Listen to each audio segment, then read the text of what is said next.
The Liaoshen Campaign, the abbreviation of Liaoning Campaign, was part of the three major campaigns along with Weihai Campaign and Pingjin Campaign launched by the People's Liberation Army during the late stage of the Chinese Civil War. This engagement is known in the nationalist government as the Battle of Liaozi. It took place between September and November 1948 and lasted a total of 52 days. The campaign concluded as PLA defeated the nationalist forces in Shenyang, Changchun and Jinzhou, capturing all of Manchuria. Background: after the winter offensive of 1947 in Manchuria, the PLA had expanded into 13 infantry armies, 1 artillery army, 15 independent divisions as well as 3 cavalry divisions, approximately 54 divisions consisting of over 700,000 men in a field army. The Communist forces also had approximately 300,000 irregulars,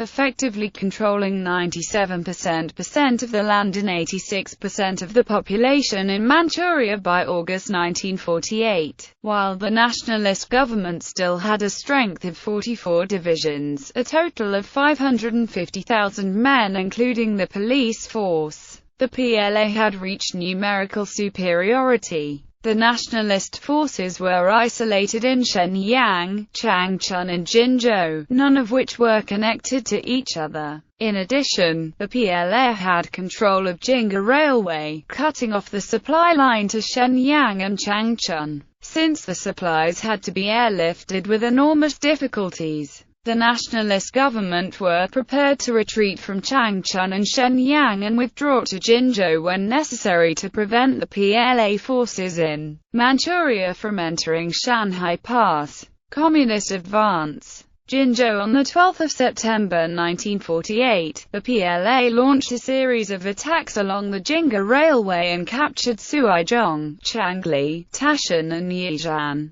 controlling the area between Jinzhou and Qinhuangdao. Chiang Kai-shek arrived in Beijing on 30 September and assembled the 39th, 62nd and 92nd Army led by Hu Jingru to reinforce Jinzhou from Huladao. On 2 October, Chiang arrived in Shenyang and ordered Liao Yaozhang and the 9th Army to reinforce Jinzhou from the west to break the encirclement on Jinzhou. By 3 October, the Communist forces have assembled 250,000 men and began to encircle Jinzhou. Between 10 and 15 October, the nationalist forces attempted to reinforce Jinzhou but were stopped in Taishan. On 14 October, the Communist forces launched the final assault on Jinzhou. The city was captured in the next evening, along with nationalist commander Fan Hanji and 80,000 troops. Changchun had been encircled for more than 5 months prior to the campaign. Already weakened by starvation, the nationalist garrison were unable to break out of the city despite the order from Chiang Kai-shek. With the fall of Jinzhou, the 60th Army defected on 17 October, and the new 7th Army surrendered on 19 October. The remaining nationalist forces surrendered on 21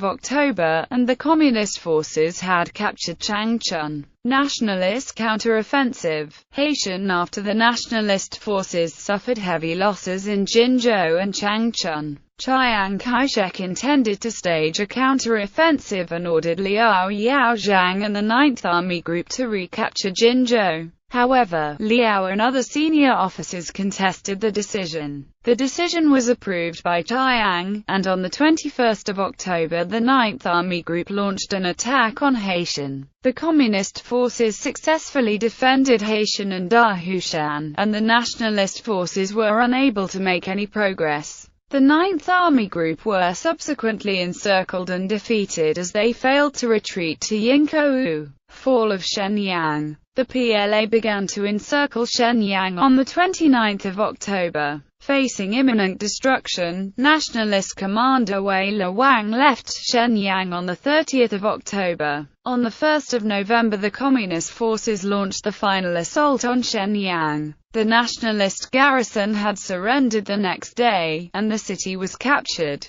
That same day, Yingkou fell to the Communist forces. The remaining nationalist forces were lifted off to Huludao. The Liaoshen Campaign had concluded. Aftermath. After the fall of Shenyang, the nationalist forces in Huludao area were evacuated to Tianjin and Shanghai. The PLA now occupied all of Manchuria. Manchuria was the major source of raw materials and heavy industry for the nationalist government. The nationalist forces suffered heavy losses in the defeat, which significantly reduced the military morale. The PLA were numerically superior for the first time since the onset of the war.